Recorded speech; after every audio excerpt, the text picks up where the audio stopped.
Life and Death and Giants by Rindo. Read by Christina Moore, Will Damron, Johnny Heller, and Roger Wayne.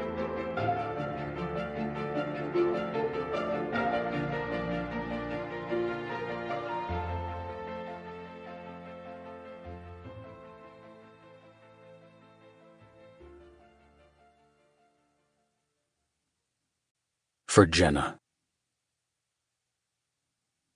Life and death and giants such as these are still minor apparatus, hopper of the mill, beetle at the candle, or a fife's fame, maintain by accident that they proclaim. Emily Dickinson. Prologue. Founded in 1851, the town of Lakota, Wisconsin is today little more than a rural crossroads where county roads JJ and Y meet like modestly crossed legs, with the McCann River passing beneath the knees. The river flows across the whole of Waushara County, winding its way through woodlots, farm fields, and tangled swampland of willow, dogwood, and boggy prairie. In the Winnebago language, Waushara means good land, but some believe the Winnebago were trolling the white settlers who took it from them, since the soils of the county are among the least fertile in the state. After a hard rain, stone arrowheads still rise from sandy farm fields and backyard gardens, reminders that the past doesn't always stay buried. In the 1870s, during a surge of nationalist fervor initiated by Western Indian Wars, some locals wanted to rename the town Custer.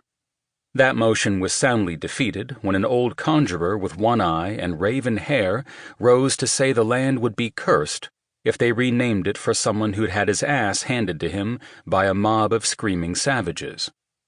When that one-eyed woman later died, 2 nuns going through her cabin discovered she was Lakota Sioux. They found a moldy crucifix wedged in her chamber pot and a daguerreotype of Sitting Bull under the feed sack of thistledown and milkweed fluff she'd used for a pillow. By the turn of the century, a prosperous town had appeared, rows of houses with level front porches, a one-room school, a dry goods store, a bank, a saloon.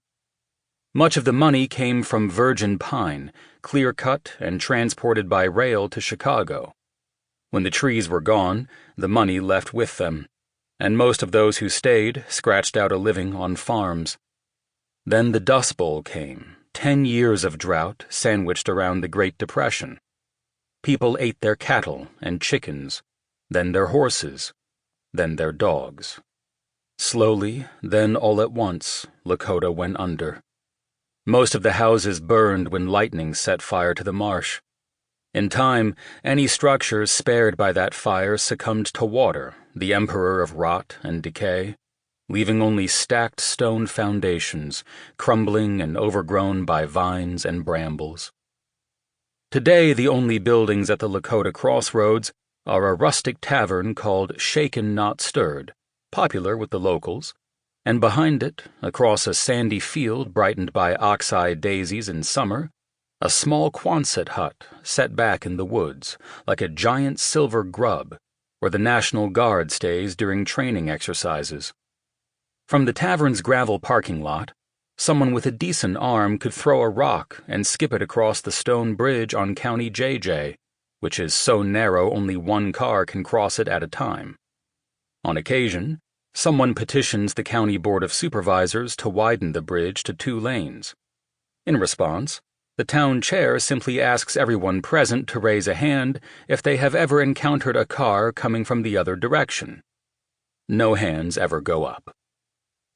Many of the locals still live on modest holdings their families have farmed for over a century, passing poverty down through the generations, along with a stubborn independent streak, alcoholism, a facility with shotguns and deer rifles, and an eagerness to skirt the law when necessary. Those who left for the Sample complete. Ready to continue?